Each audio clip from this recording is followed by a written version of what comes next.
السلام علیکم ویورز، ہمارے چینل پر خوش آمدید۔ آج سب گھر والے ہم دونوں کو درمیان میں بٹھائے ہمارے فیصلے کا انتظار کر رہے تھے۔ ایک طرف طلاق کے کاغذات تھے تو دوسری طرف وہ شخص بیٹھا تھا جس کی وجہ سے آج ہماری طلاق ہوئی تھی۔ اب فیصلہ ہم دونوں کا تھا۔ میری آنکھیں مسلسل بہہ رہی تھیں، میرا وجود کانپ رہا تھا۔ میرے لیے یہ فیصلہ لینا بہت مشکل مرحلہ تھا۔ میں نے ایک نظر اپنے شوہر کو دیکھا اور پھر طلاق نامے کو پھاڑ دیا۔ تبھی میرے شوہر نے مجھے چونک کر دیکھا اور پھر مسکرانے لگا، مگر میرے سامنے بیٹھے وجود نے غصے سے پاس پڑا شیشے کا ٹیبل اٹھا کر دور پھینک دیا اور وہاں سے تن فن کرتا چلا گیا۔ اس روز مجھے محبت اور عشق میں فرق محسوس ہوا۔ میرا نام شبنم ہے، میری عمر 60 سال ہے۔ میرے ابا ایک سرکاری افسر تھے اور اماں سرکاری ٹیچر تھے۔ ہم 3 بہن بھائی تھے۔ میں 2 بھائیوں کی اکلوتی اور سب سے چھوٹی بہن تھی۔ دونوں بھائی مجھ پر جان چھڑکتے تھے۔ میرا بڑا بھائی بزنس مین تھا۔ اس کی شادی جس جگہ ہوئی، میں بھابھی کے بھائی سے پیار کرنے لگی۔ بھابھی کے بھی 2 ہی بھائی تھے۔ میں بڑے بھائی سے محبت کرتی تھی۔ بھابھی کی شادی کے کئی سال گزرنے کے بعد جب اماں نے میری شادی کا فیصلہ کیا تو ایک مرتبہ دونوں بھائیوں نے مجھ سے سوال کیا کہ کیا میں کسی کو پسند تو نہیں کرتی؟ اگر کرتی ہوں تو ان کو بتا سکتی ہوں۔ وہ دونوں لڑکے کے بارے میں ٹھیک سے پتہ کروا کر میری شادی وہاں کر دیں گے۔ میں پہلے گھبراتی رہی، مگر پھر ایک روز ہمت کی اور بڑے بھائی کو کہہ دیا کہ اگر آپ لوگوں نے میری شادی رشتہ داروں سے باہر ہی کرنی ہے تو آپ اپنی مرضی کر سکتے ہیں، ورنہ اگر رشتہ داروں میں کرنی ہے تو بھابھی کے بڑے بھائی سے کر دیں۔ دیکھا بھالا لڑکا ہے، اور پھر بھابھی تو ہمارے ساتھ ہی رہتی ہیں، سب ان کو بھی جانتے ہیں۔ پہلے تو میرے بھائی حیران ہوئے اور پھر کہنے لگے کہ ضروری تو نہیں کہ جیسی تمہاری بھابھی ہے ویسا ہی اس کا بھائی ہو۔ میں نے بھائی سے کہا کہ آپ بالکل ٹھیک کہہ رہے ہیں، مگر وہ لڑکا برا نہیں ہے۔ آپ لوگ چاہیں تو ایک بار سوچ لیں، ورنہ باقی آپ لوگوں کی مرضی ہے۔ میں نے تو بس ایک راہ دکھائی ہے، چلنا نہ چلنا آپ لوگوں نے چننا ہے۔ بھائی گہری سوچ میں پڑ گئے اور کہنے لگے کہ مجھے سوچنے کا موقع تو دو۔ میں نے بھائی کو سوچنے کا وقت دیا اور واپس کمرے میں آ گئے۔ 3 دن بہت بے چینی سے گزرے۔ کچھ سمجھ نہیں آ رہا تھا کہ کیا کروں۔ دل تو چاہتا تھا کہ جلدی سے جا کر پتہ کروں کہ آخر بھائی نے کیا فیصلہ کیا ہے۔ میں تو بہت بے صبری سے بھائی کا انتظار کر رہی تھی، اور پھر 3 دن کے بعد کھانے کی میز پر بھائی نے مجھے میرے جینے کی نوید سنا دی۔ جب بھائی نے بھابھی سے کہا کہ تم اپنے بھائی کے لیے ہماری بہن کے رشتے کی بات گھر پر کرو، جتنی جلدی ہو سکے اتنی جلدی۔ میری خوشی کا تو کوئی ٹھکانہ ہی نہیں تھا، مگر میرے پیروں تلے زمین نکل گئی جب بھابھی نے سیدھے الفاظ میں سب کے سامنے بھائی کو کہہ دیا کہ مجھے نہیں لگتا شاہ رخ شبنم کو پسند کرے گا، اس کی پسند تو بہت اوپر کی ہے۔ پھر شبنم ایک عام سے نئے نقش کی مالک ہے، اس کو تو کوئی عام سا لڑکا ہی پسند کرے گا۔ بھابھی کی بات پر میرے رونگٹے کھڑے ہو گئے۔ میں نے تو ہمیشہ اپنوں سے اپنے لیے بس تعریفیں ہی سنی تھی، مگر آج جو بھابھی نے کہا وہ تو میری زندگی کا وہ پہلو ہے جس پر میں نے کبھی غور و فکر کیا ہی نہیں۔ پھر یہ کہنا بہتر ہوگا کہ میرے گھر والوں نے کبھی غور و فکر کرنے ہی نہیں دیا، مگر وہ اتنے عام لہجے میں بات کر رہی تھی جیسے اس کے لیے کوئی بڑی بات نہ ہو۔ اس کی بات کرنے پر سب اسے عجیب نظروں سے دیکھ رہے تھے، مگر وہ اپنے دھیان بیٹھی کھانا کھا رہی تھی، یہ شاید سب کو نظر انداز کرنے کی بھرپور کوشش کر رہی تھی، مگر اس سے صاف ظاہر ہو رہا تھا کہ اس نے یہ سب جان بوجھ کے کیا ہے۔ بھائی یہ بھی کچھ کہنے ہی والے تھے کہ میں نے جلدی سے ان کا ہاتھ تھام لیا اور ان کو اشارے سے چپ رہنے کا کہا۔ سب چپ کر کے اٹھ کے میں بھی اپنے کمرے میں آ گئی۔ آنکھوں میں بے تحاشا آنسو تھے، مگر میں نے انہیں گرنے نہ دیا۔ مجھے اپنے رب کی ذات پر پورا بھروسہ تھا کہ وہ میرے لیے بہترین سبب بنائے گی اور کوئی نہ کوئی وسیلہ نکال ہی دے گی جس سے مجھے میری محبت مل جائے گی۔ میں نہیں جانتی تھی کہ بھائی اور بھابھی میں کیا بات چیت ہوئی، یا بھائی نے کمرے میں جانے کے بعد بھابھی سے کچھ کہا بھی یا نہیں۔ اگلی صبح ناشتہ کر کے سب اپنے اپنے کاموں پہ چلے گئے۔ میں بھی پڑھائی کرنے کے لیے چھت پر چلی گئی۔ دوپہر ہوئی تو نچلے چوبارے پر کھڑی دھوپ سیک رہی تھی جب ایک دم مجھے کسی کی آواز سنائی دی، جو بہت مدھم تھی، لیکن وہ کسی عورت کی آواز تھی۔ مجھے کافی حیرت ہوئی کیونکہ ہمارے گھر میں تو ایسے چھپ چھپ کر کوئی بات نہیں کرتا تھا۔ میں پاؤں کی آواز کیے بغیر خاموشی سے اندر والے کمرے میں گئے اور خود کو چھپا لیا تاکہ کسی کی مجھ پر نظر نہ پڑے، مگر یہ دیکھ کر میری حیرت کی انتہا نہ رہی۔ یہ بھابھی کسی سے چھپ چھپ کر باتیں کر رہی تھی۔ پہلے تو مجھے لگا کہ شاید وہ بھائی کو دھوکہ دے رہی ہیں اور کسی لڑکے سے چھپ چھپ کر باتیں کرتی ہیں۔ بھائی تو سارا دن کام میں لگے رہتے ہیں، انہیں کیسے معلوم کہ ان کی پیٹھ پیچھے کیا ہو رہا ہے۔ میں کمرے میں چھپ گئی اور بھابھی کی باتیں سننے لگی، مگر سر پر آسمان تو تب ٹوٹا جب وہ اپنی ماں سے کہہ رہی تھی کہ یہاں پر مجھے برداشت نہیں اور اس کو میں اپنی بھابھی بناؤں گی۔ ارے نہ جانے کون سی منحوس گھڑی تھی جب میں اس گھر میں آ گئی۔ دونوں بھائیوں کو تو اپنی بہن کے علاوہ کچھ دکھائی ہی نہیں دیتا۔ اب تو میرا شوہر اپنی بہن کی شادی میرے بھائی سے کرانا چاہ رہا تھا، مگر میں نے صاف الفاظ میں انکار کر دیا اور کہا کہ اتنی عام سی شکل و صورت والی لڑکی کو بھلا میرا بھائی کیوں پسند کرنے لگا۔ میں بھابھی کی باتیں سن کر رو دینے کو تھی۔ مجھے سمجھ نہیں آ رہا تھا میں نے بھابھی کا بگاڑا کیا ہے۔ میں تو بھابھی کو اپنی بہن کی طرح مانتی تھی اور ان کی بہت خدمت بھی کرتی تھی، ان سے بہت محبت بھی کرتی تھی۔ میرے سامنے تو آج تک بھابھی نے کبھی ٹیڑھے منہ بات نہیں کی، بلکہ ہمیشہ مجھ سے ہنس ہنس کے باتیں کرتی۔ مگر میں نہیں جانتی تھی کہ اس خوبصورت چہرے کے پیچھے کتنا مکروہ چہرہ ہے، اس ہنسی کے پیچھے کتنی نفرت چھپی بیٹھی ہے۔ میں منہ ہاتھ رکھے خود کو رونے سے باز رکھ رہی تھی، مگر میں جانتی تھی کہ اب مزید یہاں بیٹھی رہی تو اٹھنے کے قابل نہیں رہوں گی۔ اسی لیے میں کمرے سے جیسے آئی تھی ویسے ہی نکل گئی اور اپنے کمرے میں بند ہو کر خوب رونے لگی۔ مجھے تو ابھی تک یہی یقین نہیں ہو رہا تھا کہ بھابھی میرے ساتھ ایسا کر سکتی۔ اس کے دل میں میرے لیے اتنا حسد ہوگا مجھے علم نہیں تھا۔ میرے بھائیوں کا مجھ سے محبت کرنا اسے اتنا برا لگے گا کہ وہ اس کا بدلہ مجھ سے ایسے لے گی، مجھ سے میری محبت چھین کر۔ میں نے سارا دن خود کو کمرے میں بند رکھا اور سارا دن روتی رہی۔ رات کو جب بڑے بھائی کمرے میں آئے تو میری آنکھوں کا حال دیکھ کر پریشان ہو گئے اور جلدی سے میرے سر پر ہاتھ پھیر کر کہنے لگے، کیا ہوا ہے؟ میری بہن پریشان لگ رہی ہے۔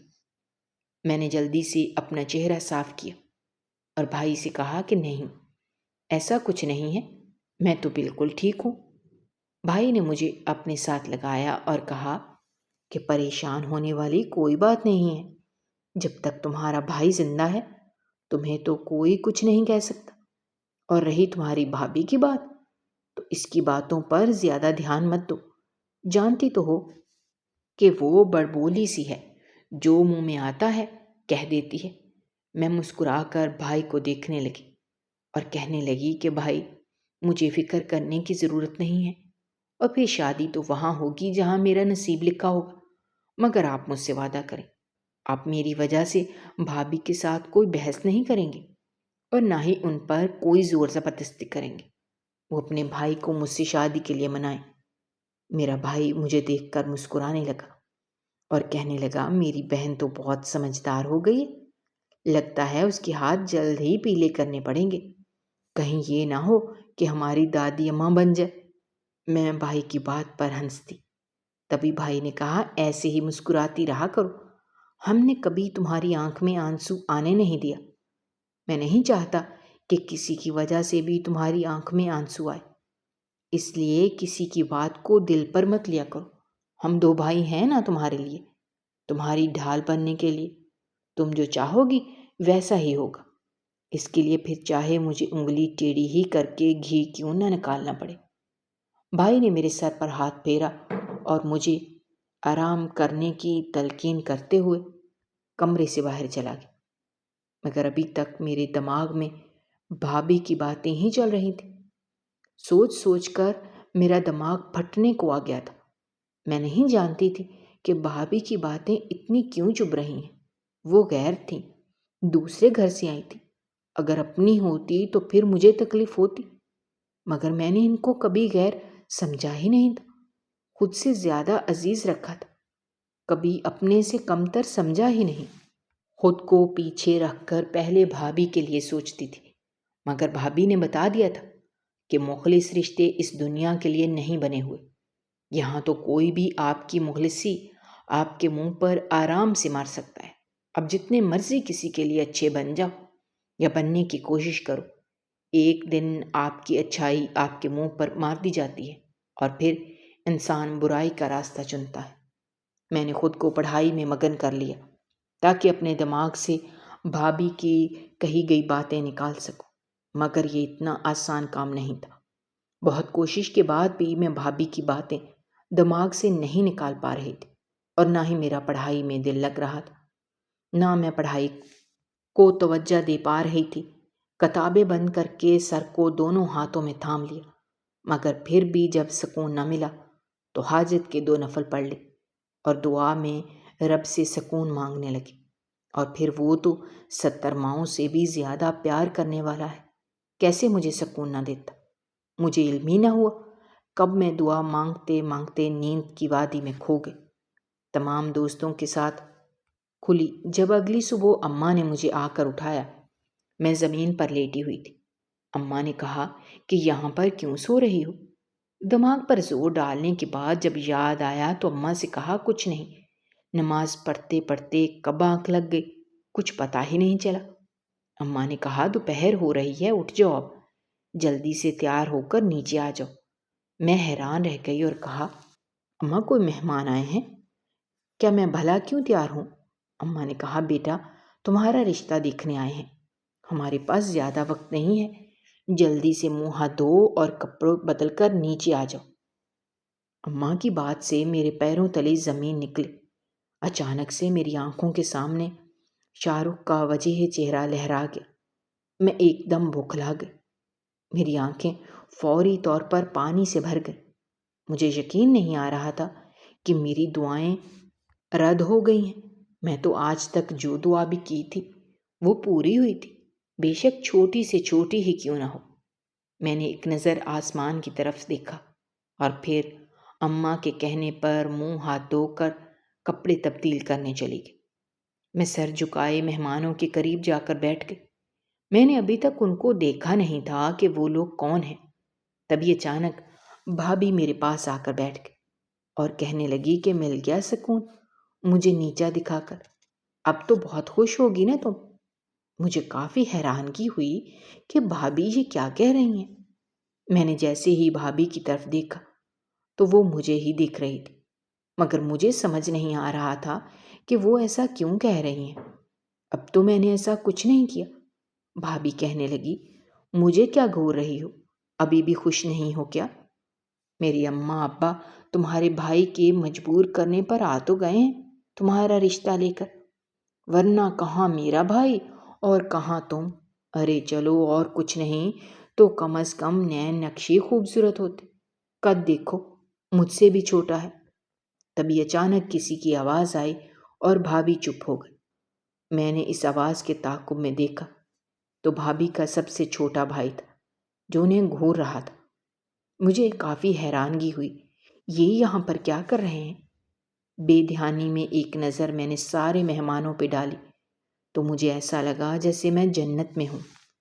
ہاں وہ شاہ رخ تھا کہ شاہ رخ کی اماں میرا رشتہ لے کر آئی تھی۔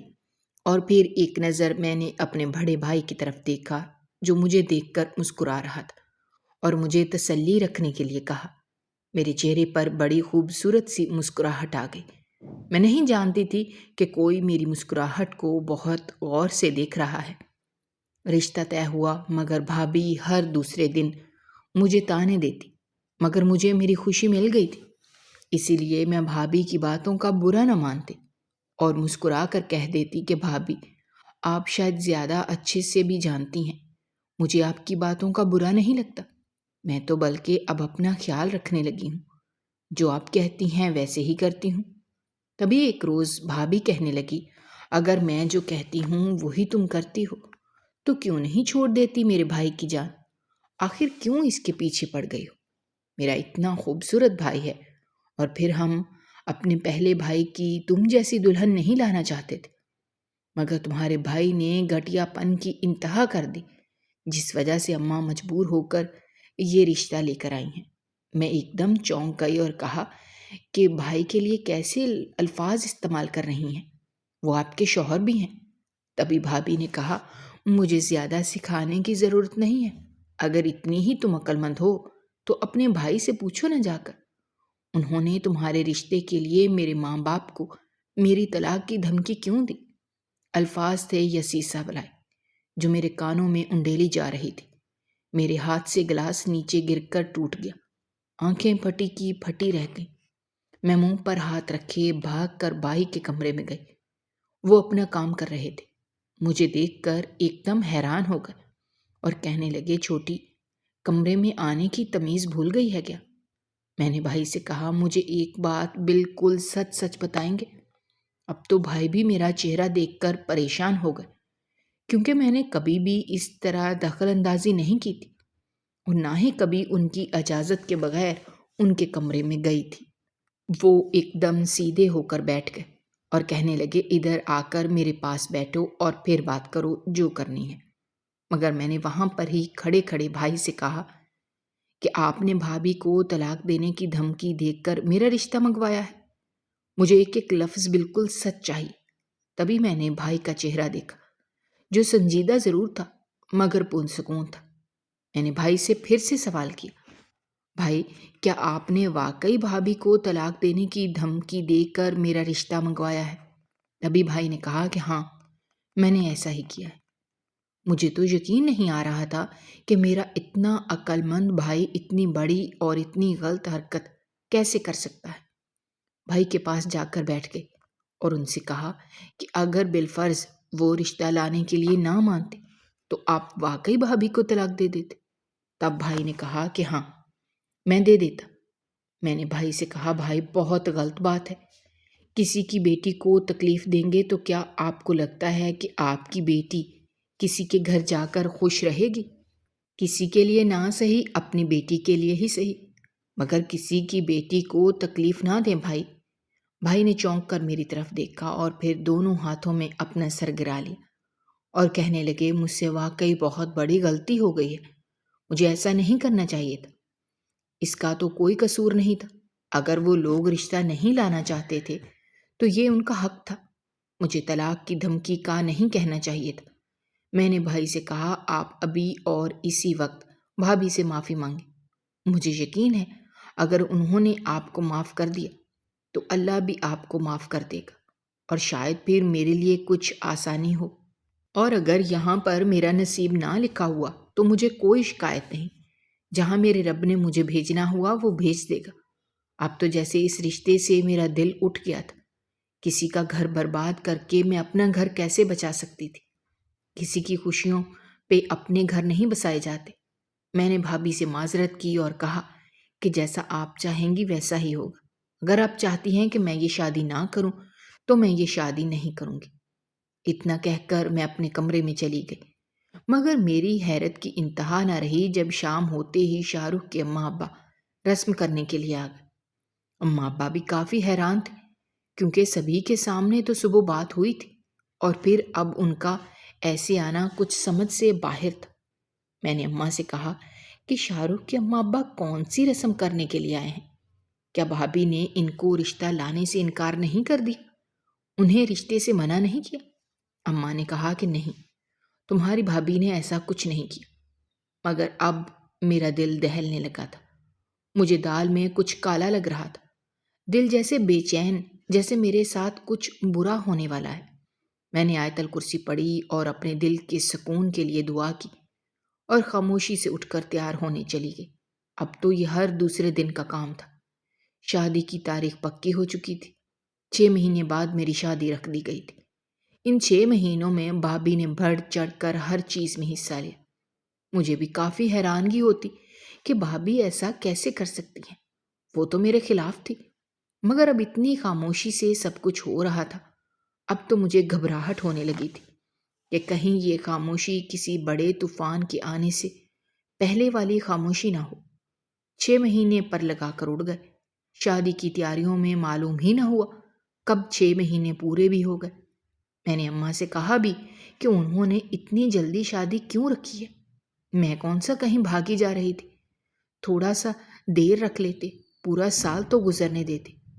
مگر اماں ہر بار مسکرا کر کہہ دیتی کہ سال بعد بھی تو تمہیں شادی کرنی ہی ہے نا، تو پھر اب کیوں نہیں؟ اور پھر جب شاہ رخ سے ہی کرنی ہے تو بیٹا ایسے رشتوں میں زیادہ دیر نہیں کرتے، ایسے رشتے بہت کمزور ہوتے ہیں۔ میں تلخی سے مسکراتی اور اماں سے کہا کہ اماں وہ رشتے ہی کون سے جو کمزور ہوں؟ اماں چپ کر گئیں۔ آج میری مہندی کی رسم تھی، ہر کوئی خوش تھا۔ میرے بھائیوں نے گھر میں خوب رونق لگائی۔ ان کی اکلوتی بیٹی کی شادی تھی۔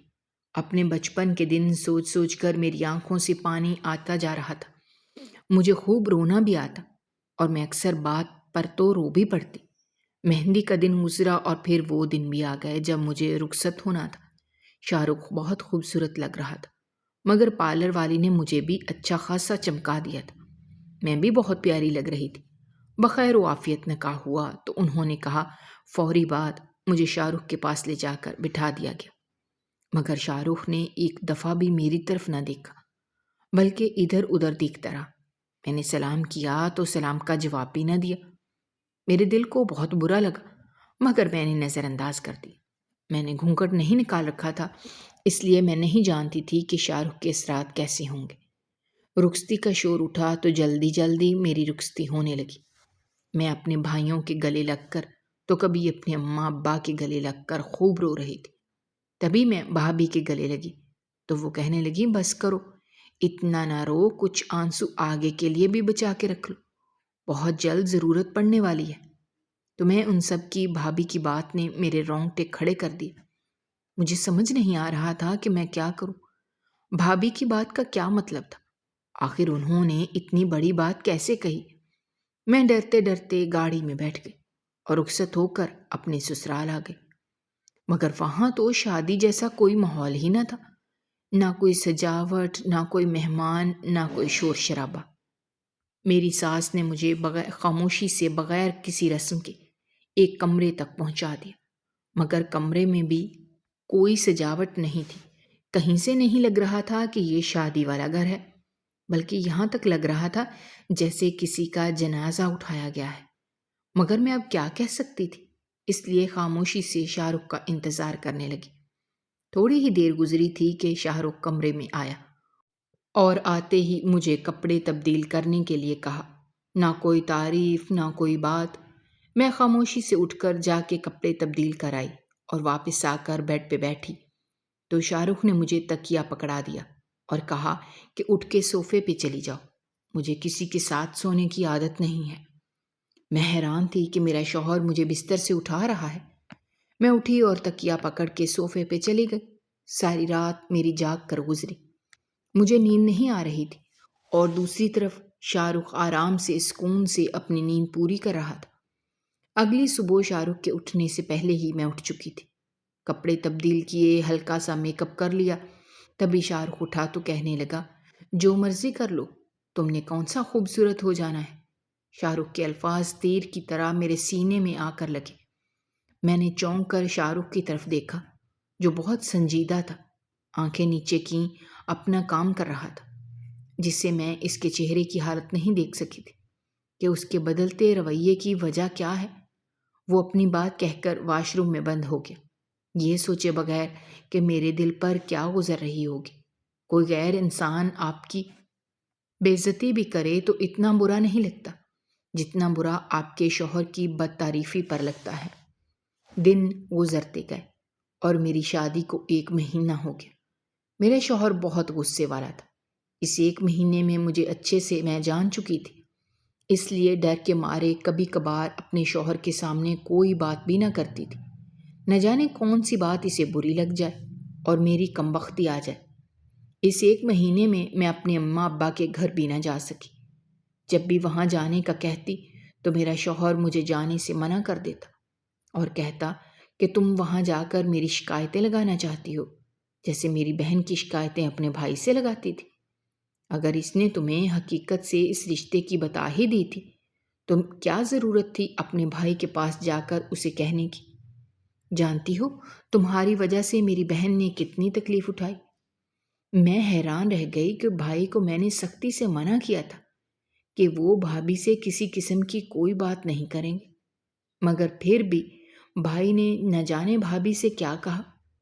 میں نے اپنے شوہر سے کہا کہ نہیں، میں نے ایسا کچھ نہیں کیا، میں بھلا کیوں لگانے لگی کسی کی شکایتیں اپنے بھائی کو۔ تبھی میرے شوہر نے مجھے بالوں سے جکڑ لیا اور کہا کہ وہ کوئی کسی ہے، وہ اس گھر کی مالکن ہے، ہماری اکلوتی بہن۔ میرے بالوں میں تکلیف ہونا شروع ہو چکی تھی۔ تبھی میں نے تکلیف سے آنسو بہانا شروع کر دی تو میرے شوہر نے میرے چہرے پر تھپڑ رسید کر دیا اور کہنے لگا، تم سب فساد کی جڑ ہو، تمہیں معلوم نہیں ہے اور اس پر مجھے رو رو کر دکھا رہی ہو۔ یہ مگرمچھ کے آنسو میرے سامنے مت بہانا، ورنہ تمہارا وہ حال کروں گا کہ تم اپنے آپ کو بھی منہ دکھانے کے لائق نہیں رہو گی۔ میں بہت ڈر گئی تھی، میرا پورا وجود کانپ رہا تھا۔ میں نے شاہ رخ کا یہ روپ پہلی دفعہ دیکھا تھا۔ اب وہ غصہ ضرور کرتے تھے مگر کبھی آج تک مجھ پہ ہاتھ نہیں اٹھایا تھا۔ میں پورے طریقے سے کانپ رہی تھی۔ کانپتے کانپتے میں کب نیچے بیٹھ گئی مجھے پتہ ہی نہ چلا۔ میرا شوہر کمرے سے جا چکا تھا۔ میں بیڈ پر سر رکھ کر اوندے منہ نیچے بیٹھی پھوٹ پھوٹ کر رونے لگی کہ شاید کہیں مجھے سکون آ جائے، مگر کہیں پہ بھی سکون نہیں مل رہا تھا۔ تبھی میں اٹھی، منہ ہاتھ دھو کر وضو کیا۔ وضو کرنے کے بعد میں حاجت کے 2 نفل پڑھے اور خدا سے رحم کی اپیل کی۔ میں اس رشتے سے تھک چکی تھی۔ روز روز کے لڑائی جھگڑے اور مار کھانے کا میرا کوئی ارادہ نہیں تھا، اور اب تو شاہ رخ نے روز کا کام ہی پکڑ لیا تھا۔ چھوٹی چھوٹی بات پر مجھے یا تو تھپڑ لگا دیتا یا پھر جھڑک دیتا، اور اس کی آواز میں اتنا روب اور دبدبا تھا، جب بھی مجھ سے بات کرتے تو غصے سے ہی کرتے۔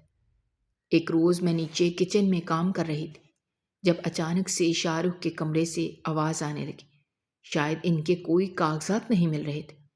وہ اونچی آواز میں مجھ سے پوچھ رہے تھے کہ میں نے کاغذات کہاں پر رکھے ہیں۔ تو دوسری طرف میری ساس نے مجھے ناشتہ بنانے کا حکم دیا ہوا تھا۔ میں ناشتہ بنا رہی تھی، مگر شاہ رخ کی بات سن کر میں وہاں ہی سب کچھ چھوڑ کر اپنے شوہر کے پاس چلی گئی۔ تبھی میرے شوہر کہنے لگے، تو یہاں میں نے کچھ کاغذات رکھے تھے مگر مجھے نہیں مل رہے۔ وہ کافی غصے میں لگ رہے تھے۔ مجھے ان سے خوف محسوس ہو رہا تھا۔ میں نے ڈرتے ڈرتے ادھر ادھر کاغذات تلاش کرنا شروع کیے، مگر مجھے وہ کاغذ کہیں نہیں مل رہے تھے۔ میں نے اپنے شوہر سے کہا کہ وہ کاغذات نہ جانے کہاں پر چلے گئے ہیں، مجھے تو نہیں مل رہے۔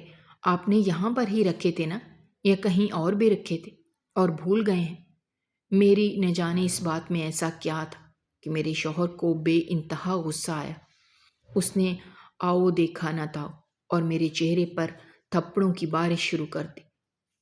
میں سنبھل بھی نہیں پا رہی تھی کہ وہ ہاتھ روکنے کو تیار ہی نہیں تھا، اور پھر جب میں نیچے گر گئی تو وہ غصے میں مجھے طلاق دے بیٹھا۔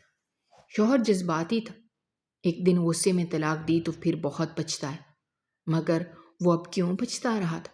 اسے تو خوش ہونا چاہیے تھا کہ اس کی مجھ سے جان چھوٹ گئی، لیکن وہ بار بار سب کے سامنے رو کر کہتا کہ مجھ سے بہت بڑی غلطی ہو گئی ہے، مجھے معاف کر دیں، مجھے ایسا نہیں کرنا چاہیے تھا، جو بھی تھا جیسے بھی تھا مجھے طلاق نہیں دینی چاہیے تھی۔ مگر اب تو کچھ نہیں ہو سکتا۔ سارے سسرال والے بیٹھے ہوئے تھے، ہر کوئی اپنا سر گرائے بیٹھا تھا۔ اتنی دیر میں بھابھی بھی آ گئی اور اپنے بھائی کے گھر میں بیٹھ گئی کہ خدا کے لیے کچھ کرو ورنہ اس کا بھائی مجھے بھی طلاق دے دے گا۔ گھر تک خبر پہنچ چکی تھی، مگر میں حیران تھی کہ میں نے تو کسی کو خبر نہیں کی۔ پھر گھر میں خبر کیسے پہنچی؟ مگر ابھی ان باتوں کا کوئی جواز نہیں تھا، اسی لیے میں خاموشی کا سہارا لیا۔ پورا دن گزرنے کے بعد میرے سسر نے ایک ترکیب سوچی اور ایک دوسرے سے باتیں کرنے لگے۔ سب کے چہروں پر ہنسی تھی، ایک میں اور میرے دونوں دیور چپ تھے، کیونکہ ہم تینوں اور اس معاملے میں اور کوئی کچھ نہیں کہتا اور نہ ہی کوئی مشورہ لیتا تھا۔ نہ جانے سسر نے ایسا کیا کہا تھا کہ میرا شوہر پہلے تو نہ مانا، مگر پھر خاموشی سے مان گیا۔ پھر سارے سسرال والے جمع ہو گئے اور زبردستی میرا حلالہ دیور سے کروا دیا۔ اب میں رات کو بہت ڈر رہی تھی، لیکن اچانک وہ کمرے میں آیا اور آتے ہی سو گیا۔ 3 دن بعد اس نے مجھے طلاق دینی تھی۔ جب تیسری رات ہوئی تو اچانک اس نے کمرے میں آتے ہی شوہر کی ایسی بات کہی جسے سن کر میرے رونگٹے کھڑے ہو گئے، کیونکہ مجھے اس بات کا یقین نہیں آ رہا تھا۔ میں نے اپنے شوہر سے کہا کہ آپ جھوٹ بول رہے ہیں نا، ایسا نہیں ہو سکتا۔ آپ کے بھائی اور آپ کی بہن ہر حد تک گر سکتے ہیں، مگر اتنی بڑی گھٹیا حرکت نہیں کر سکتے۔ تبھی میرے شوہر نے کہا وہ کر چکے ہیں، اور میرا تمہیں بنایا گیا میں حیران رہ گیا اور کہا کہ ایسے کیسے ممکن ہے؟ ساتھ رہ کر بھی مجھے ان کی چالوں کا پتہ نہ چل سکا۔ میری آنکھوں سے آنسو بہہ رہے تھے، کیونکہ میرے شوہر نے مجھے بتایا کہ میری بہن اور میرے سابقہ شوہر نے میرے ساتھ چال چلی تھی۔ بابر کے غلط الفاظ نے بھابھی میں اتنا غصہ بھر دیا تھا کہ انہوں نے مجھ سے بدلہ لینے کے لیے اپنے بھائی کو اس رشتے سے راضی کر لیا، اور یہ کہا گیا کہ شادی کرنے کے بعد ایک دن بھی اس کی آنکھیں خشک نہ ہوں۔ رونے کا بہت شوق ہے نا، رو رو کر اپنے بھائیوں کو منا لیتی ہے، تو ایسا کرنا اسے ساری زندگی کے لیے یہ آنسو تحفے میں دے دینا۔ بھابھی نے اپنے بھائی کو غلط راہ دکھائی اور کہا کہ اپنی بیوی پر جتنا ظلم کر سکتے ہو کر دینا، تمہاری بہن پہ بھی تو ظلم ہو رہا ہے نا۔ مجھے تو اب تک یقین نہیں آ رہا تھا کہ کسی سے بدلہ لینے کے لیے اس حد تک بھی گرا جا سکتا ہے۔ میری ساری زندگی کا معاملہ تھا، مگر بھابھی نے میری زندگی تباہ و برباد کر دی، اور اس میں ان کا بھائی بھی شامل تھا۔ طلاق کا دن آ چکا تھا، اب ہم دونوں کا فیصلہ کرنا تھا کہ ہمیں طلاق لینی ہے یا نہیں۔ سارے گھر والے ایک طرف بیٹھے ہوئے تھے، میں اور میرا شوہر آمنے سامنے بیٹھے تھے۔ طلاق کا فیصلہ ہم دونوں پر ڈال دیا گیا تھا۔ پہلے کاغذات میرے سامنے لائے گئے، مگر میری ہمت ہی نہ پڑی کہ میں ان کاغذات پر دستخط کر دوں۔ میں نے ایک نظر شوہر کی طرف دیکھا جو ساتھ بیٹھا تھا، یا شاید وہ بھی نہیں چاہتا تھا کہ وہ مجھے طلاق دے۔ ہم دونوں میں زیادہ اچھے تو نہ تھے، مگر اتنے احساسات باقی تھے کہ ہم نے ایک مرتبہ پھر سے کچھ سوچنے کا سوچا۔ تھوڑی دیر باریک بینی سے سب کچھ سوچنے کے بعد میں نے طلاق نامہ پکڑا اور اسے پھاڑ دیا۔ میرا شوہر تو خوشی سے ایک دم چیخ اٹھا اور کہنے لگا، تم نے آج مجھے دنیا کی سب سے بڑی خوشی دے دی ہے۔ میں تو تمہیں اپنی زندگی میں شامل کرنا چاہتا تھا، مگر تم بھائی سے محبت کرتی تھی۔ میں نے تو اس روز ہی تمہیں دیکھ کر محبت کر لی تھی، جس طرح اس میں تو میں بھائی کے لیے دیکھنے گیا تھا۔ میں تمہیں کبھی نہیں چھوڑوں گا، اور نہ ہی کبھی میں تمہیں کوئی تکلیف دوں گا، یہ میرا تم سے وعدہ ہے۔